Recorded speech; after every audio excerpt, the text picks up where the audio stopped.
There was one person I didn't want to follow tonight. It was it. Give him another round of Right, okay, I'm glad I wore a coat tonight. Jesus, it's fucking freezing in here. This is like a dream for me. I mean, I can't really see any of you. It's like a dream for me, this is. And being on this stage, although I hope it's not like the actual dream, because if that's the case, in about 2 minutes my clothes are going to fall off. And you're all going to be stood, staring, laughing at my penis. No, but the Glee Club, amazing. You know what, in the 90s I used to come here all the time, and the best thing about coming to the Glee Club, well, yeah, probably 90s and the early noughties, was the original Mr. Egg. Does anyone remember the original Mr. Egg? Fuck, you know, what a place. What a place that was. Eat like a king for £1, used to say. Ironic, because it's in an area full of queens, isn't it? And it's, I know, I'm glad you laughed at that. You can go. So, but now, have you seen it now? It's like a quarter of the size it's owned by the Koreans now. Have you seen that? In fact, actually, maybe they should call him Mr. Dog now. He'd probably be more good. But now it says, eat like a dwarf dictator for £1 of uranium. So, I'm glad you laughed at the Queen's thing, because it reminds me of my daughter. Right? I've got a 17-year-old daughter, and recently, this is a true story, she came out to me. She came out as being gay, no offence. Yeah,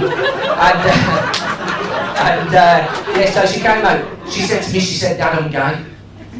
And I was like, I thought, what do I do with that? And she says to me, I mean, I should have seen the signs actually, because she's freakishly good at porn.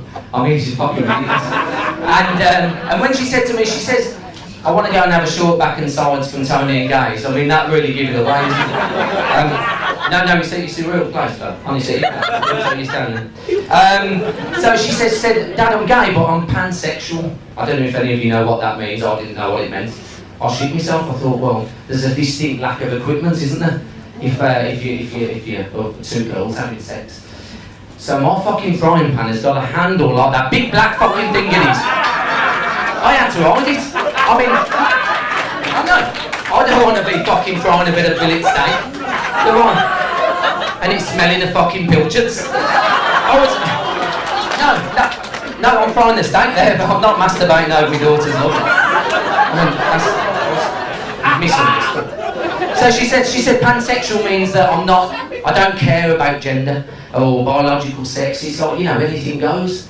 Or as I call her, a fucking greedy bitch. But I'm glad actually. I'm glad that she's gay. I've got to be honest, because as a man, as a father, I don't want the thought of men being all over my baby girl, do I? I mean, she's my daughter. Nobody wants that as a father. Men, as a rule, especially around sex, are complete and utter arseholes. Right, and I should know, I am a man. And I don't want to think of me having sex with my daughter. Again. No.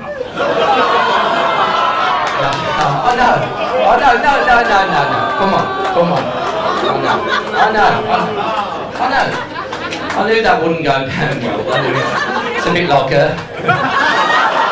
Come on. Calm down. Hello.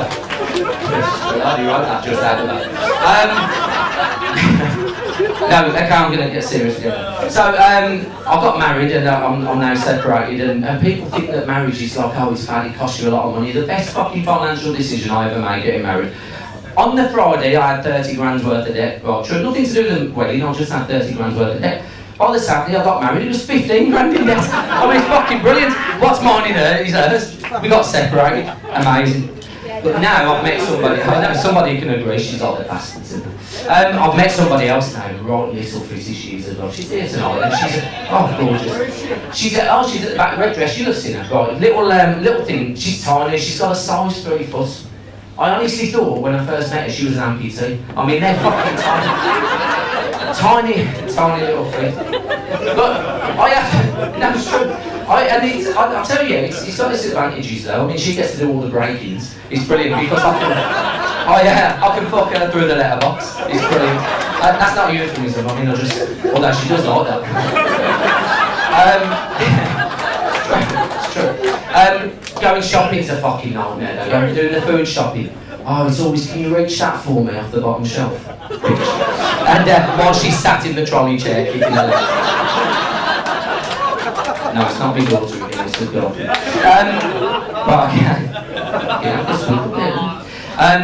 But listen, you know what? I mean, I talk about, having sex with my daughter. I mean, not normally I don't talk about it. I mean, in that job, I talk about that. I know it's bad, but I don't like controversy. I'm not. If everyone was going to do this as a full-time living, I wouldn't be a controversial comic. I'm not a Frankie Boyle type. I don't like controversy. Full stop. And in fact, earlier today, I was in the ballroom. You might know this. I was sat in the Costas on the ground floor, next to the Gregs, and there's a pizza hut. You might know it. And there was these two white guys, right? And they're sat at the table and they're using the N-word.